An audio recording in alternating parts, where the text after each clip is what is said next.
Bukan hanya sejarah yang berulang, tetapi kita juga sering melakukan kesalahan yang sama, bukan? Apakah kita kurang menghargai kasih karunia Allah yang tak terbatas? Atau kurang memegang janji Tuhan? Atau kurang mengevaluasi diri? Mari kita temukan solusinya dalam pelajaran kedua kuartal keempat tahun 2025 dengan topik Dikejutkan oleh Anugerah.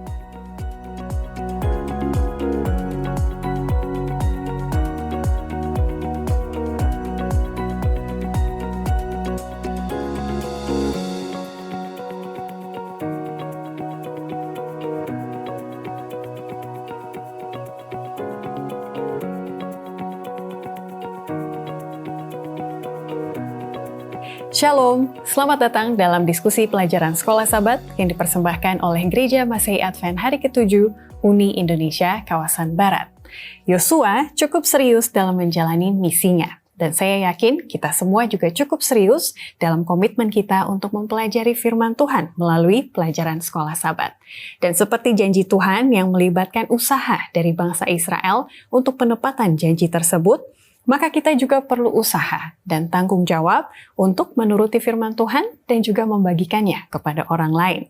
Saya rasa ini bisa dikatakan sebagai pengalaman anugerah yang kita alami karena kasih Tuhan berlimpah di dalam kehidupan kita.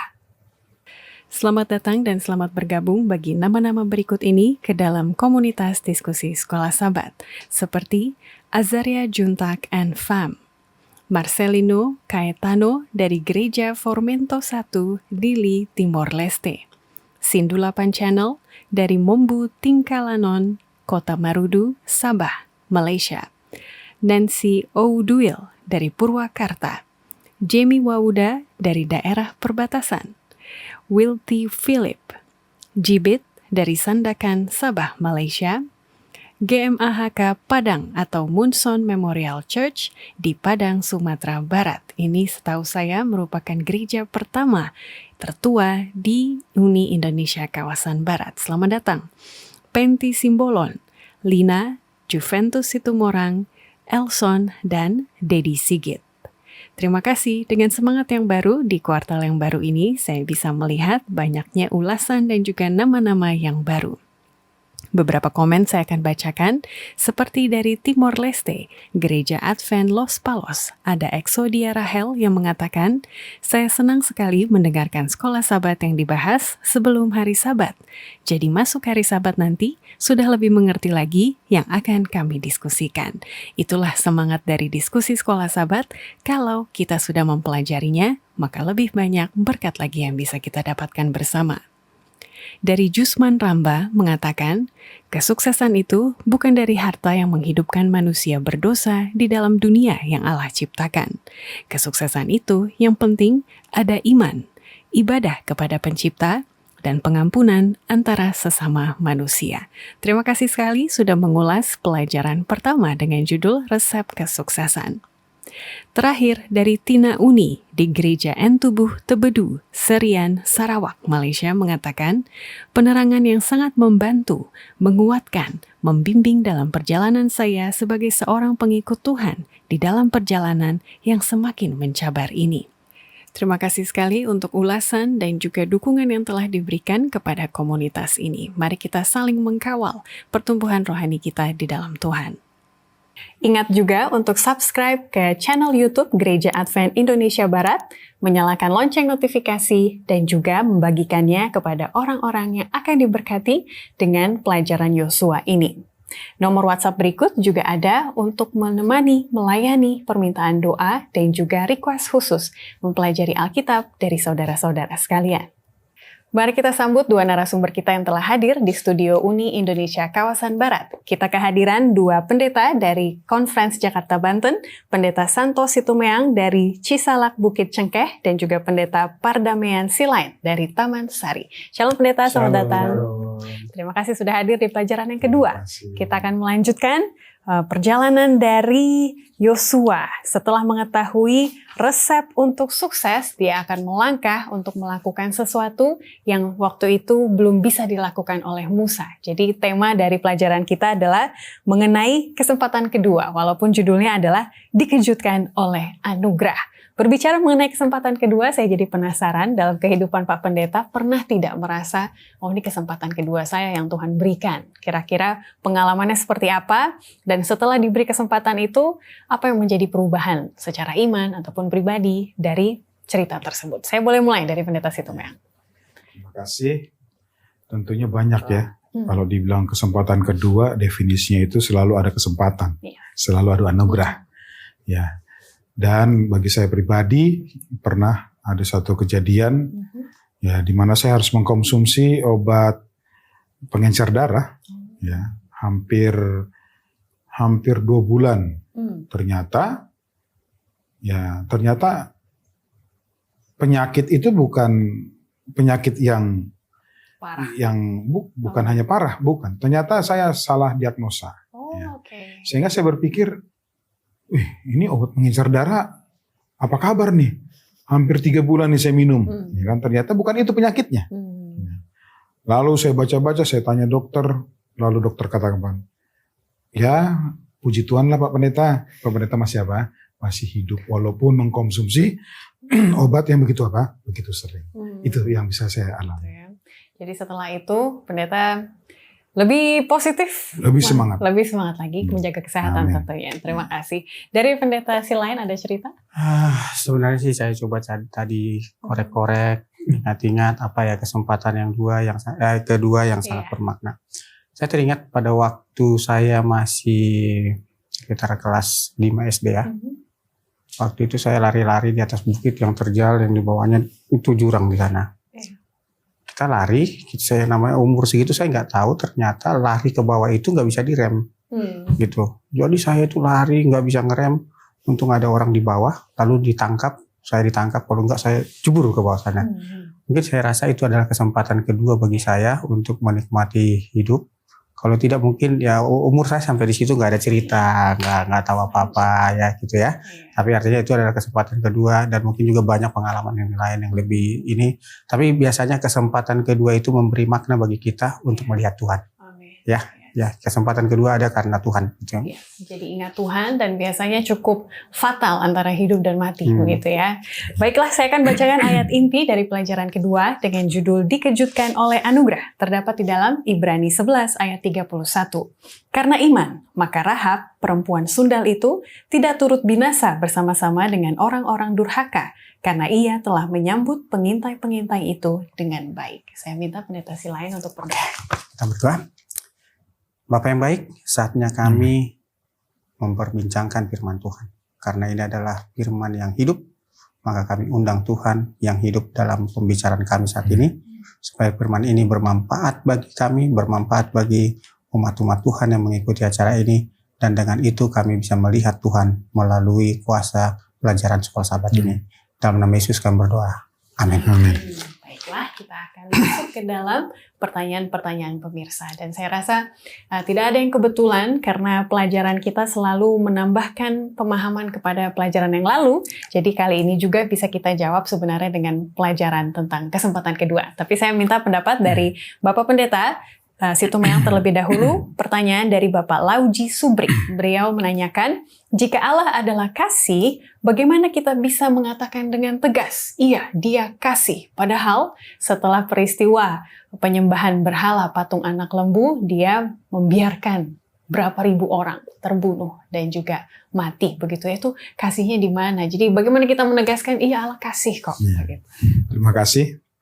Apapun yang manusia lihat, sudut pandang apapun itu, tetap Allah itu kasih. Ya. Kalau kita lihat konteksnya di situ kan bahwa Tuhan itu mau supaya umat Tuhan itu tidak tercemar. Ya.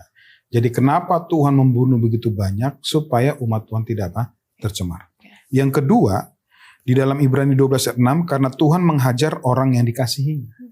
Jadi ada kata menghajar, artinya menghajar itu bukan berarti hanya lunak-lunak, enggak. Cara Tuhan mengajar kita dengan setiap pencobaan, ujian yang bisa membuat kita seperti naik pesawat, ada turbulence, ya kan? Sehingga kita selalu terombang-ambing, selalu kita tergoyang. Kadang-kadang goyangan itu membuat kita tidak nyaman. Yang ketiga, menurut tulisannya White, Allah tidak dapat membiarkan pelanggaran itu tanpa menghukum bila tidak seluruh bangsa akan binasa. Itu Prophet dalam buku halaman 324. Ya. Jadi itu sangat penting. Dan satu ilustrasi, saya punya tetangga, kakinya harus diamputasi karena dia kena diabetes. Untuk menyelamatkan seluruh tubuhnya, kakinya harus amputasi. Begitu juga lah Tuhan itu. Demi menyelamatkan supaya umat-umatnya tidak tercemar, harus ada yang dikorbankan. Itu menurut saya. Amin. Nah, itu juga yang kita lihat dari Nabi Nuh dan keluarganya, begitu ya. Ada sisanya. Dan dari situ Tuhan berikan kesempatan kedua dan sekian-kiannya. Baik, kita lanjutkan masih dalam tema yang sama. Jika Allah adalah kasih. Ini awal dari pertanyaannya mirip Pendeta Silayan dari Sarah Malinggato, Sulawesi Utara. Beliau menanyakan, kalau Allah adalah kasih dan adil, apa kira-kira konsekuensi yang Allah berikan kepada setan kalau dia bertobat? Ini agak hipotetikal sedikit. Kalau kita berbicara mengenai pertobatan setan, ya kita berbicara, sebenarnya Tuhan itu adalah kasih yang menantikan dia dalam bertobat, itu dalam doktrin Alkitab kita, dan sampai terakhir sekali adalah di atas kayu salib ya. Kalau kita pelajari pada waktu Yesus mengakhiri hidupnya di atas kayu salib, artinya dia sudah membayar penebusan akan dosa itu, maka disitulah batas pertobatan diberikan kepada setan. Nah, kalau dia bertobat bagaimana? Masalahnya dia nggak bertobat, jadi kita nggak tahu, ya. Kita nggak tahu karena yang tahu itu adalah Tuhan, yang tahu adalah Allah yang kita sembah itu. Tetapi yang mau kita lihat di sini, kenapa bagi setan tidak ada penebusan ya di sini? Kenapa manusia bagi ada penebusan? Mungkin ini menambahi pertanyaannya yang ada di sini. Karena setan itu melakukan dosa atas inisiatifnya sendiri. Ya, sedangkan manusia jatuh ke dalam dosa atas tipu daya. Dicobai. Jadi itu makanya ada penebusan. Ya, orang yang tergoda, tertipu itu perlu ditebus. Sedangkan orang yang dengan sadar melakukan itu tidak perlu ditebus. Itu secara logikanya kenapa harus ada penebusan bagi manusia, kepada setan tidak ada penebusan. Jadi artinya ini hanya menambahkan pertanyaan yang sudah ada yang ditanyakan. Terima kasih. Saya rasa dari pertanyaan hipotetikal kita bisa ambil implikasinya kepada diri kita sendiri lah ya. Jangan jauh-jauh berpikir mengenai setan, kita pikirkan mengenai diri sendiri dan juga keluarga kita tentunya. Oke, kita masuk ke dalam pelajaran kali ini melanjutkan mengenai Yosua. Dia sudah siap untuk mengambil langkah yang pertama dan dia tahu ini adalah kesempatan yang kedua dari Tuhan. Dia tidak mau gagal lagi, makanya step pertama yang dia lakukan adalah mengirim mata-mata. Kira-kira apa arti dari mengirim mata-mata ini? Apa yang dipelajari Yosua dari pengalaman berikutnya? Padahal dia salah satu mata-matanya. Kenapa mau dilakukan hal yang sama lagi? Kira-kira maksudnya apa? Silakan Bunda. Pertanyaan menarik. Iya. Tapi kalau mengacu di dalam bilangan 13 di sana ya, di awal dari 12 pengintai itu, dan situ ada kegagalan. Yes. Karena suara mayoritas yang menang, maka menang. Pesimis yang menang di sana. Itulah mengapa Joshua mengirim lagi supaya dia lebih memastikan apa yang dia lakukan. Yeah. Ya, jadi dengan kata lain, Yosua belajar dari kegagalan yang pertama. Yeah. Dia tidak mau ada kegagalan yang pertama.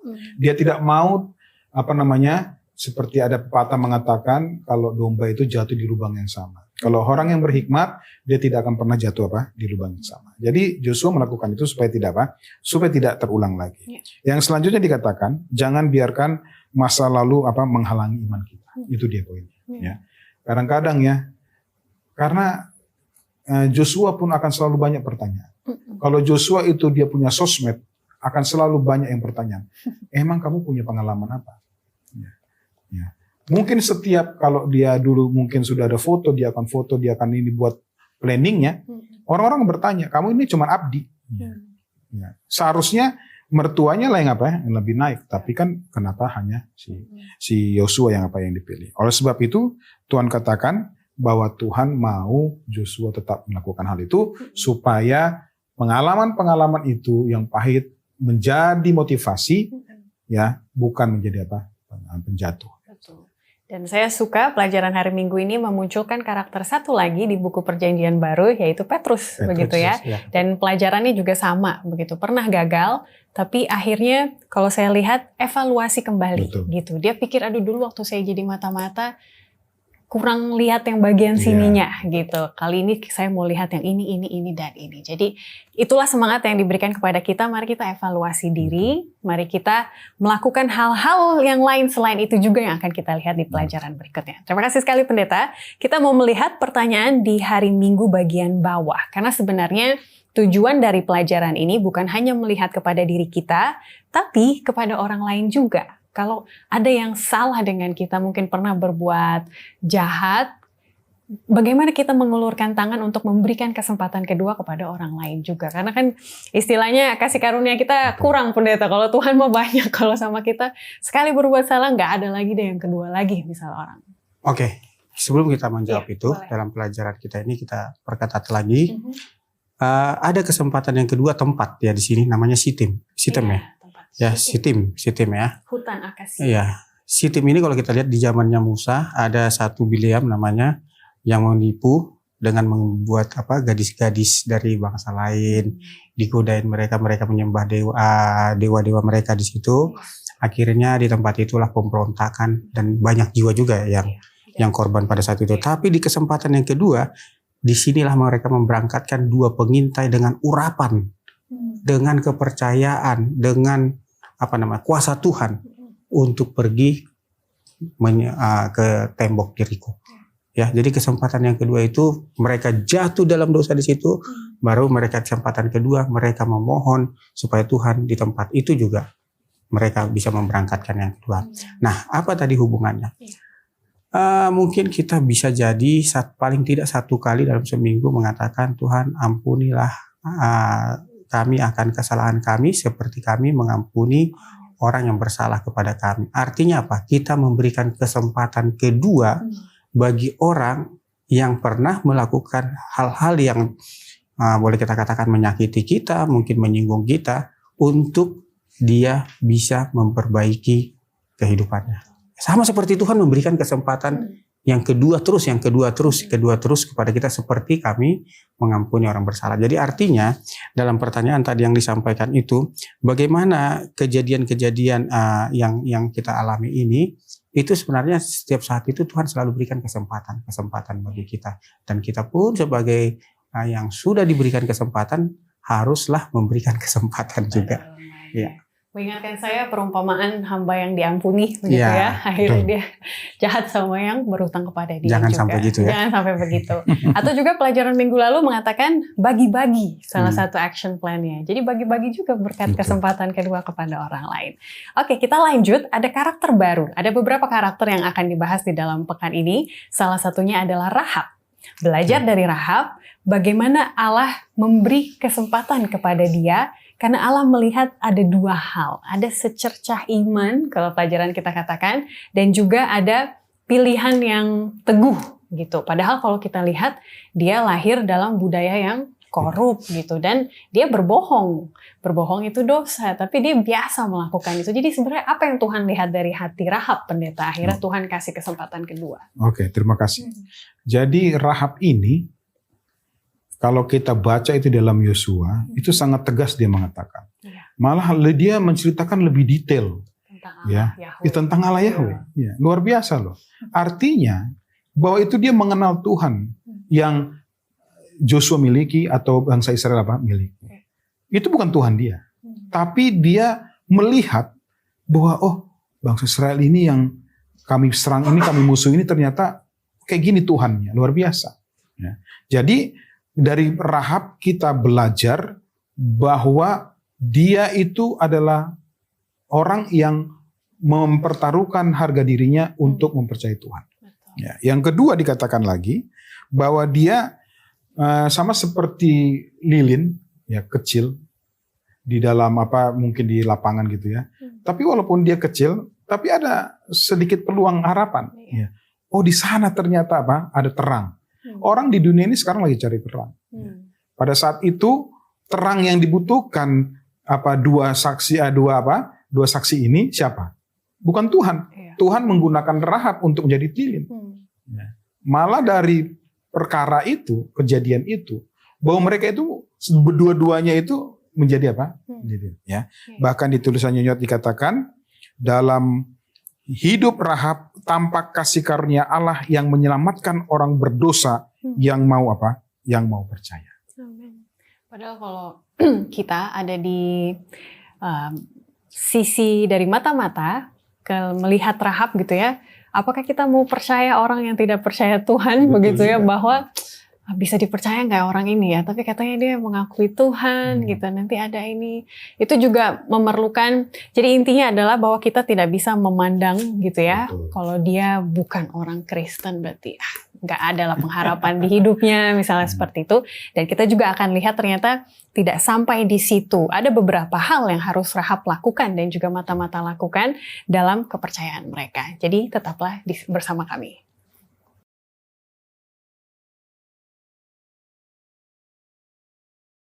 Bila kita perlu dengan Tuhan, Tuhanku perlu Dia sekarang.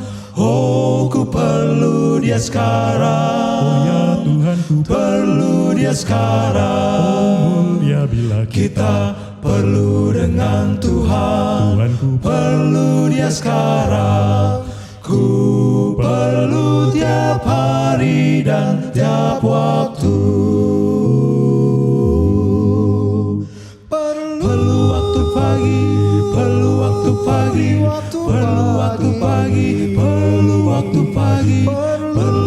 Siang, perlu waktu siang, perlu waktu siang, perlu waktu siang, perlu waktu malam, perlu waktu malam, perlu waktu malam, perlu waktu malam bila penuai pulang. Bila kita perlu dengan Tuhan, perlu Dia sekarang. Oh, ku perlu Dia sekarang. Perlu Dia sekarang. Ya bila kita perlu dengan Tuhan, perlu Dia sekarang. Ku perlu tiap hari dan tiap waktu.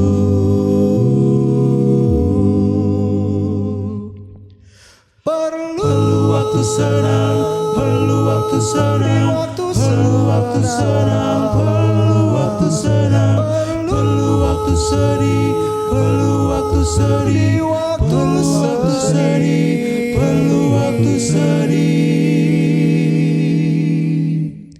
Oh ya perlu waktu susah, perlu waktu susah, perlu waktu susah, perlu waktu susah bila penuai pulang. Bila kita perlu dengan Tuhan, perlu Dia sekarang. Oh, ku perlu Dia sekarang. Perlu Dia sekarang. Bila kita perlu dengan Tuhan, perlu Dia sekarang. Ku perlu tiap hari dan tiap waktu.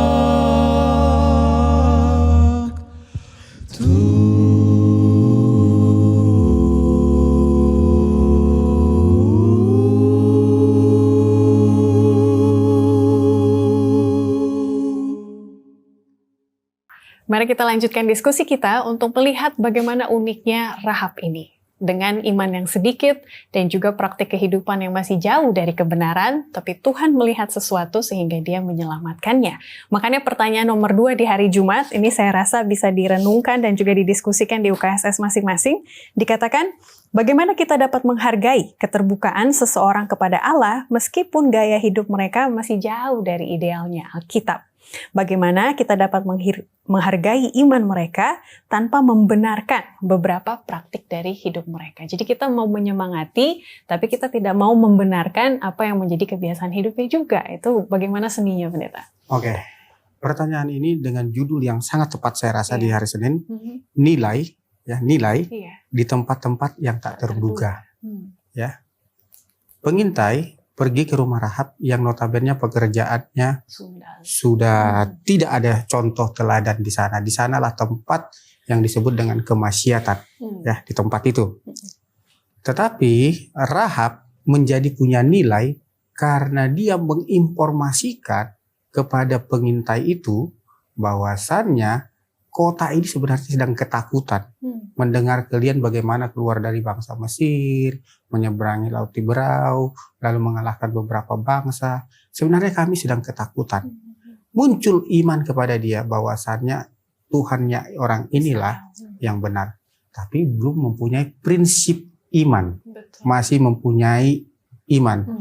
Prinsip imannya apa? Orang Israel tidak pekerjaannya sebagai seperti Rahab. Ya. Orang Israel tidak boleh berbohong. Orang Israel belum. Prinsip-prinsip dia belum tahu.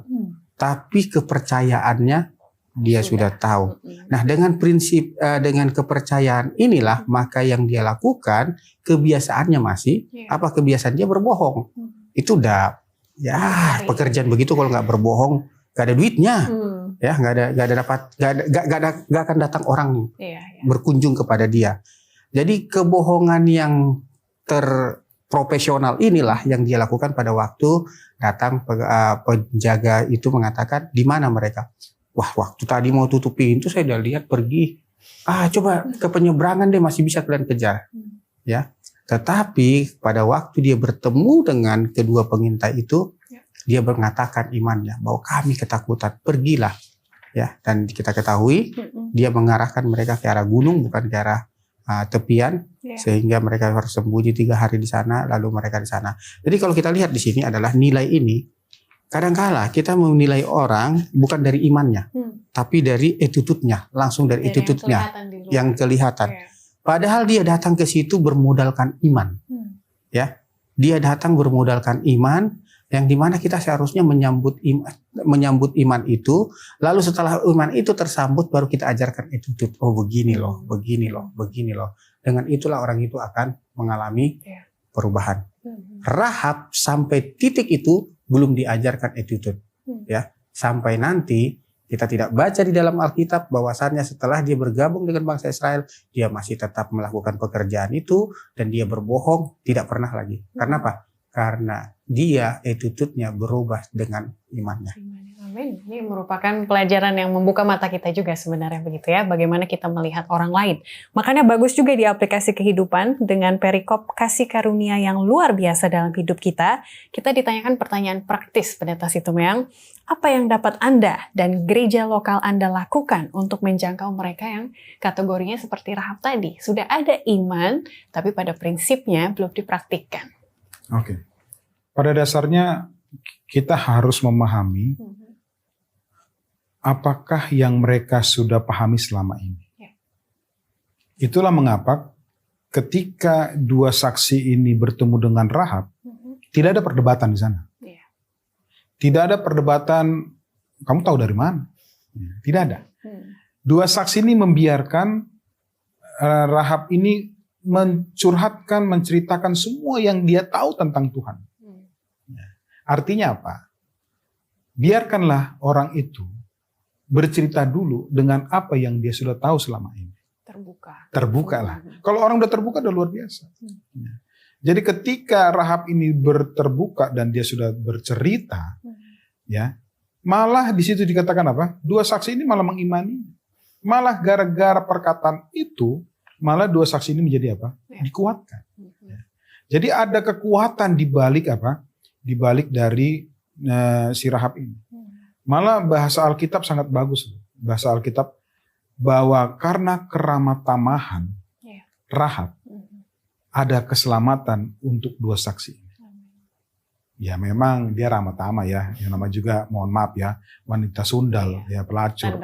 Tanda kutip ya. Ramah tamah ya. Ya ramah tamah. Dia ramah sekali. Semua pun dia apa? Ditegur, dia sapa. Ya. Bukan hanya dengan kecantikannya, dengan bodinya. Tetapi pada saat itu gugur. Karena kenapa? Karena Rahab tahu itu adalah orang Israel. Kayak gitu. Amin. Jadi kita diajak untuk terbuka melihat beyond apa yang bisa kita lihat secara luar begitu ya. Karena kalau kita sudah tahu hati, disitulah Tuhan bisa bekerja juga. Kita akan lanjutkan pendeta karena kita lihat bagaimana bukan hanya sampai mata-mata ini dan juga Rahab membuat perjanjian. Nanti ingat aku ya waktu serang kota ini, selamatkan aku. Akhirnya dibuatlah tanda. Tapi apa yang menjadi pelajaran dari perjanjian tersebut? Karena kalau kita sudah mendapatkan kesempatan kedua, apa janji baru yang harus kita buat dalam hidup? Ya. Jadi dalam hidup ini ingat, kalau kita sudah diselamatkan, harus ada tindakan selanjutnya. Ya. Jadi iman itu tidak mentok. Ya. Dan pertumbuhan kerohanian itu kata Tuhan itu setiap hari. Oleh sebab itu kalau kita sudah menerima kebaikan Tuhan, janji Tuhan seperti Rahab, dia akan tetap apa? Melangkah. Malah dia tidak akan pernah berhenti dengan apa yang diinstruksikan. Itulah mengapa Tuhan inginkan kita dari zaman sekarang ya. Di saat ini kita relate-nya apa sih? Kadang-kadang kita harus melakukan seperti Rahab. Yang diperintahkan ada tali ya. Dia apa? Dia buktikan. Jadi kadang-kadang Tuhan itu mau kita itu relate atau membuktikan, menyatakan dalam rumah tangga kita. Kita itu adalah Rahab yang harus diselamatkan. Dan yang kedua, kita pun harus melihat orang lain harus diselamatkan. Jadi sama-sama diselamatkan. Ya. Karena kenapa? Karena dua saksi ini sedang dalam masalah, sedangkan Rahab hidupnya penuh dengan masalah. Ya. Jadi kalau dua titiknya negatif semuanya, mereka harus saling membutuhkan dalam arti mengarahkan mana yang terbaik. Bayangkan loh, Rahab ini memberikan detail perintah gantian. Apa katanya? Kamu pergi menginap di hotel, di hutan 3 hari supaya prajurit tidak mengetahui. Begitu detail. Sama-sama menginformasikan keselamatan, dua saksi juga sama-sama memerintahkan untuk diselamatkan. Luar biasa, itu saja. Berarti dengan kata lain, jika kesempatan kedua sudah datang, kita ambil buat komitmen yang baru. Begitu ya, bahwa saya akan melakukan ini untuk menyambut keselamatan yang sudah datang daripada Tuhan. Dan ini menarik di pelajaran hari Selasa, paragraf yang ke-6, oleh penurutan orang banyak harus memberikan bukti akan iman mereka itu. Jadi dengan kata lain harus pegang janji. Rahab harus pegang janji mata-mata juga harus pegang janji Rahab. Kalau mau dua-duanya selamat begitu ya. Nah, dengan kata lain pelajarannya juga mengatakan inilah yang menjadi lambang Injil. Bagaimana Yesus datang ke dunia karena dia berjanji sesuatu dan tanda itu bisa dilihat. Boleh pendeta Silayan tambahkan, ini pertanyaan di bawah hari Selasa. Pesan Injil apa yang bisa kita lihat dari cerita Rahab dan bagaimana pelajaran Injil ini bisa kita aplikasikan sehari-hari? Oke, Injil itu artinya kabar baik. Kabar baik. Kabar baik bagi Rahab, kabar baik bagi dua pengintai. Saya tidak melihat dalam cerita ini pengintai ini mengelilingi kota Jeriko. Kabar baiknya mereka tepat, saya tidak tahu juga dari mana informasi.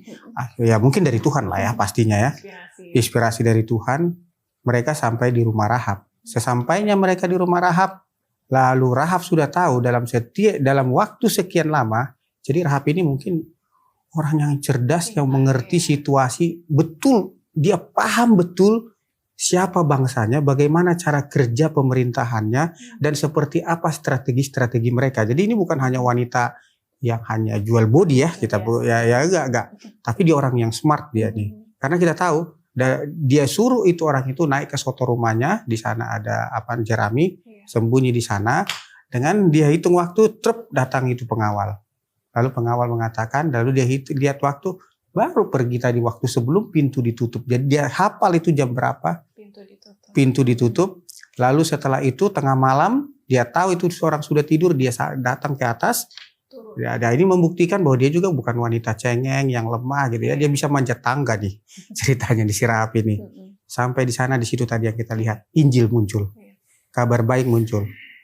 Dia katakan kami sedang ketakutan, ya, tapi kami mau selamat, ya. Maka dia katakan supaya kau selamat, turun naik ke gunung, lalu di sana 3 hari menunggu orang sana turun, baru dari situ kau turun, gak ketemu langsung menyeberang. Oke, itu kabar keselamatan bagi 2 pengintai.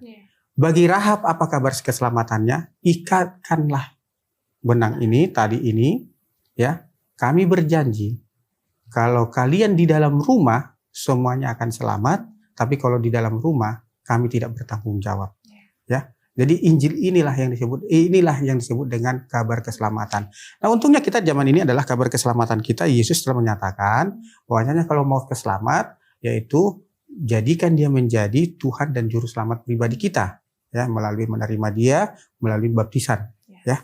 Itulah adalah jalan keselamatan. Dengan itulah maka kita akan terikat janji, yaitu janji keselamatan, kabar baik yang diberikan oleh Tuhan. Sebuah tanda yang bisa dilihat oleh orang kalau kita sudah menerima Yesus adalah dengan menerima baptisan tersebut. Pernyataan iman, ya. Iya, pernyataan iman. Dan saya lihat inilah serunya belajar Alkitab seperti mencari harta karun, karena akhirnya kita bisa melihat Yesus di dalam cerita Rahab dan juga keselamatan dari 2 mata-mata ini. Dan juga kalau nanti kita relasikan dengan orang Gibeon, bagaimana Rahab dan orang Gibeon ini sama-sama pintar, tapi pintarnya satu licik, satu positif begitu ya. Kita juga harus belajar di situ karena ada orang-orang yang mencari keselamatan, tapi mereka juga licik dalam tanda kutip. Makanya pertanyaan berikutnya saya arahkan kepada pendeta Silayan. Ini dari pelajaran hari Jumat nomor 1. Jika ada seorang yang dinasehati untuk bertobat, dalam tanda kurung berarti ada kasih karunia diberikan kepada dia, namun keadaannya masih terus berlanjut. Bagaimana kita menemukan keseimbangan yang tepat di sini? Saya rasa di setiap gereja pasti punya pengalaman bertemu dengan orang yang seperti ini, begitu.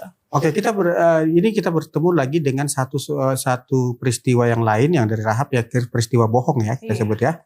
Peristiwa bohong yang dilakukan oleh orang Gibeon, karena mereka tahu bahwasannya semua bangsa yang menuju tanah Kanaan itu akan musnah, maka mereka pura-pura menjadi bangsa pendatang, ya.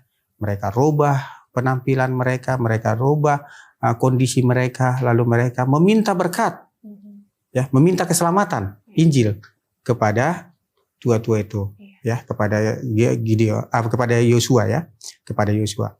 Nah, saya sempat berpikir tadinya, kenapa ya, kok mereka bisa menipu Yosua? Kok terperdaya gitu, ya? Kok Tuhan nggak ikut campur di dalam peristiwa ini? Ternyata kalau kita baca dalam kitab Yosua 9 itu ayat 14 di sana, ternyata saking terperdayanya Yosua dan tua-tua itu tidak mengundang Tuhan.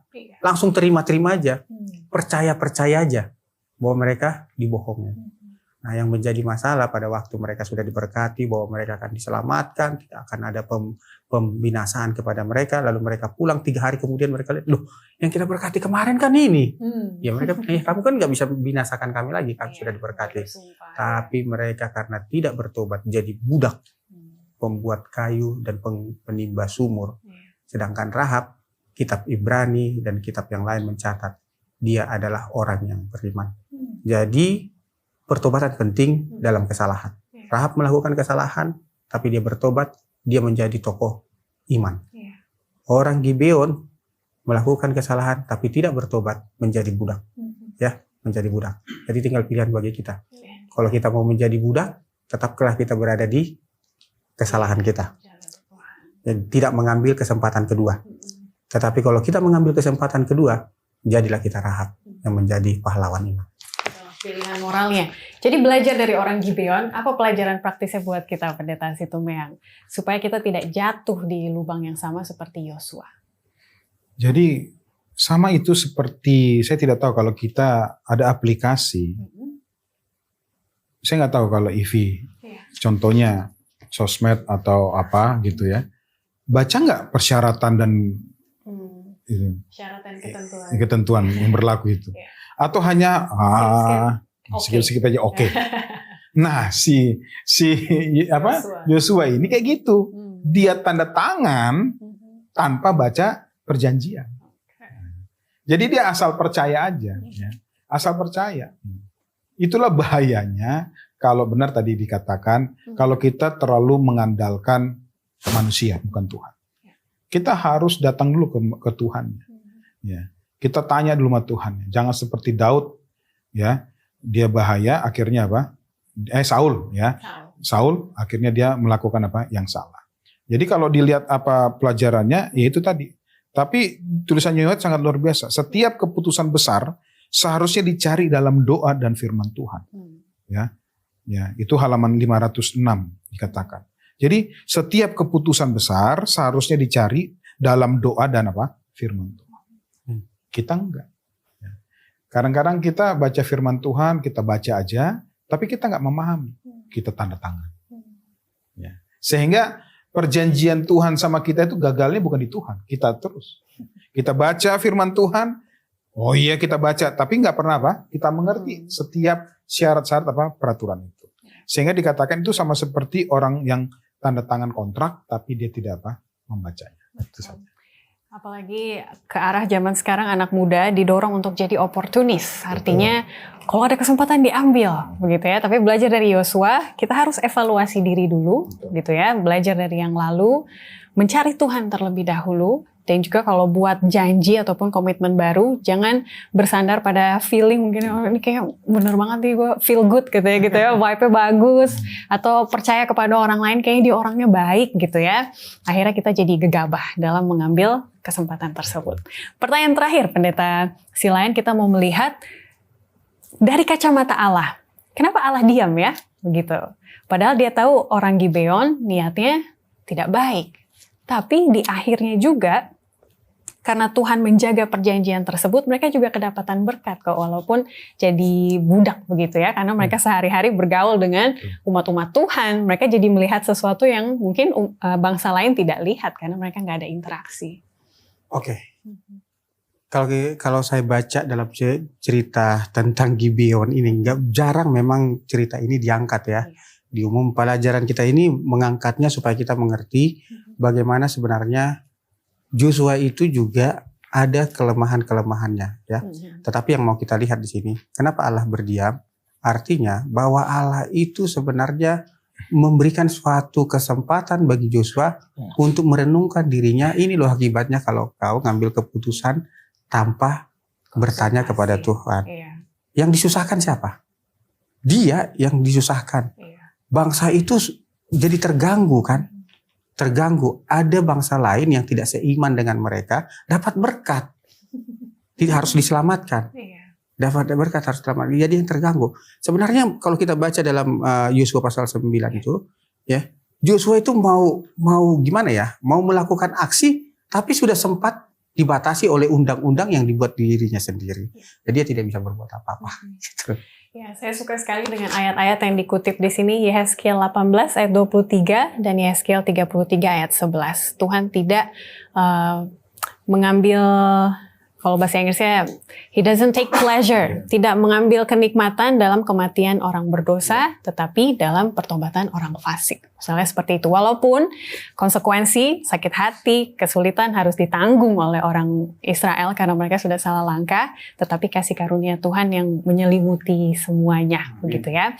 Dan di aplikasi kehidupan kita diajak untuk merenungkan bagaimana cara-cara praktis untuk menggabungkan kasih karunia dan keadilan kalau kita ada di posisi Yosua, dan bagaimana kita memahami kehendak Tuhan. Apa peran kitab suci ketika kita harus diajak berkonsultasi dengan Tuhan terlebih dahulu sebelum kita mengambil keputusan, terutama bersumpah seperti itu.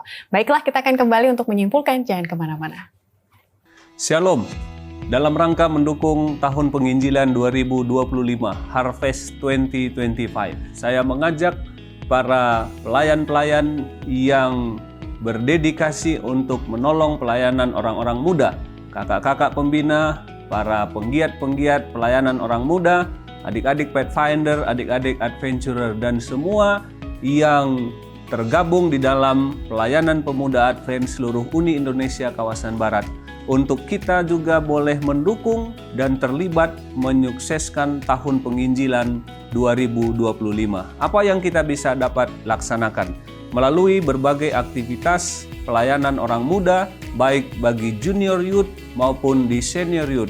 Kita memiliki beberapa aktivitas kegiatan, bukan hanya untuk menjaga, memelihara orang-orang muda kita, tetapi juga menjadi sarana untuk boleh menjangkau orang-orang muda yang lain, bahkan masyarakat yang ada di sekitar kita, untuk kita beritakan dan kabarkan kasih Kristus, melalui tindakan kebaikan, melalui kesaksian, melalui traktat-traktat, buku-buku yang kita bisa berikan bagi mereka.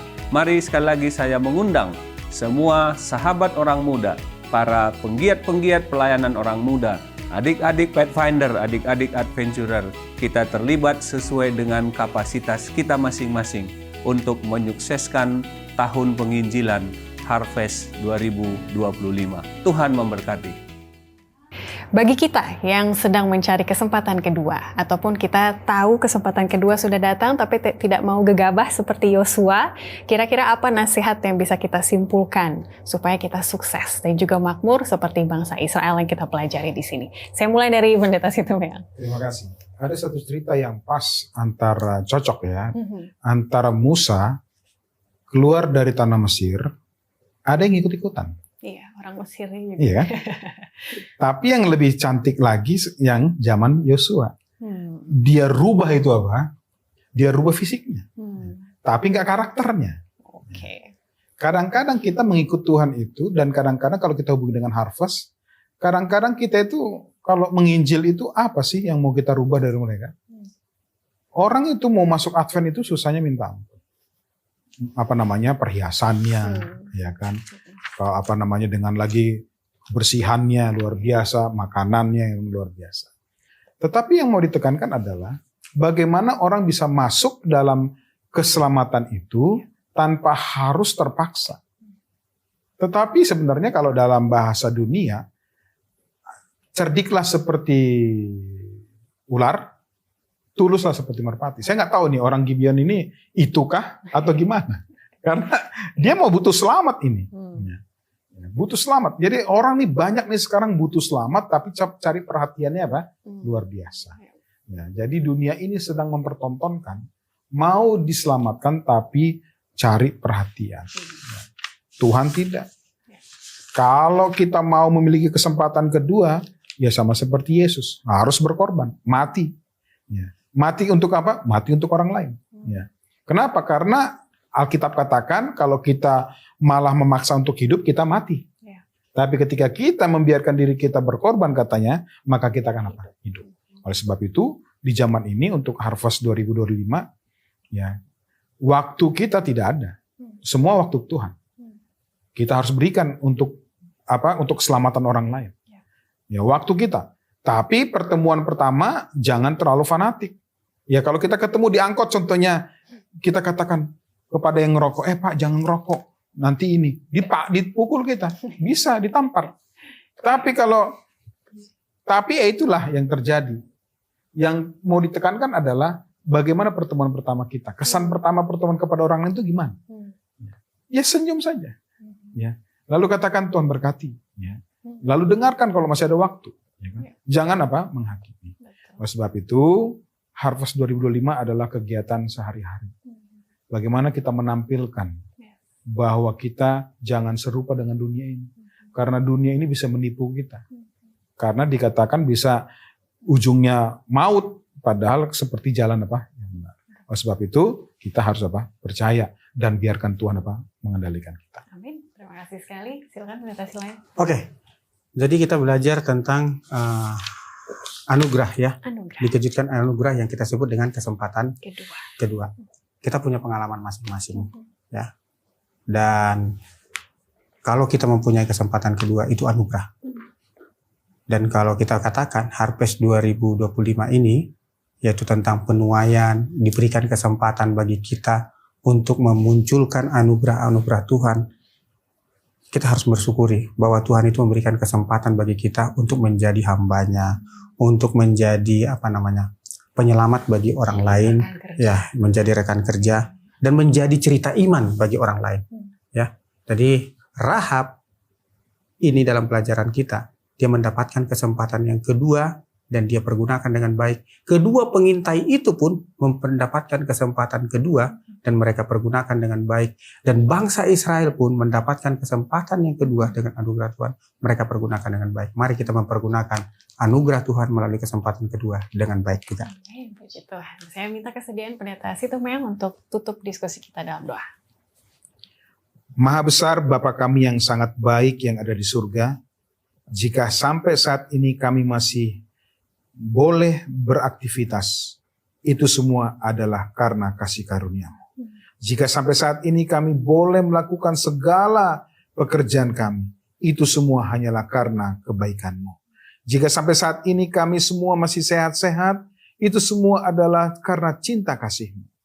Tuhan yang baik, biarlah kasih karunia-Mu tidak akan pernah berhenti, walaupun terkadang kami dihentikan oleh karena setiap permasalahan dan setiap keadaan dunia yang membuat kami berhenti di dalam jalan kebenaran itu, Tuhan. Oleh sebab itu Tuhan, kami semua mau berdoa. Biarlah semua umat-umat-Mu yang menonton, melihat program ini, mereka semua selalu di dalam tangan perlindungan Tuhan. Mereka semua boleh Engkau selamatkan. Engkau boleh tuntun mereka membuka jalan supaya mereka boleh berjalan di dalam kebenaran Tuhan. Biarlah Tuhan yang merubah karakter setiap kami masing-masing. Kami tidak ada kemampuan merubah karakter orang lain. Roh Kudus mula saja yang akan merubah kami, karakter kami yang cerdik, kadang-kadang mau melakukan yang tidak sesuai dengan keinginan Tuhan. Oleh sebab itu Tuhan, terima kasih banyak. Karena kesempatan selalu Kau berikan kepada masing-masing kami. Kesempatan yang luar biasa.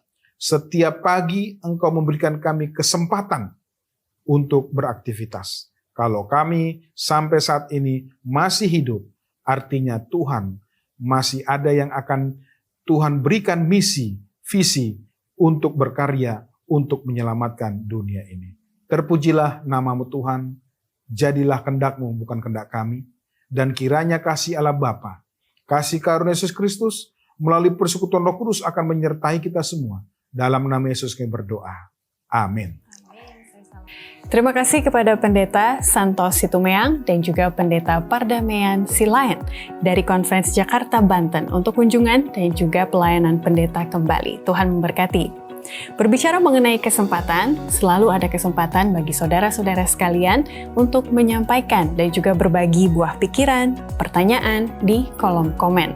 Dan juga untuk berinteraksi dengan nomor WhatsApp dari Uni Indonesia Kawasan Barat untuk segala pergumulan, doa, maupun pembelajaran firman Tuhan. Mari follow sosial media dari Gereja Advent Indonesia Barat dan juga bagikan video ini kepada orang lain.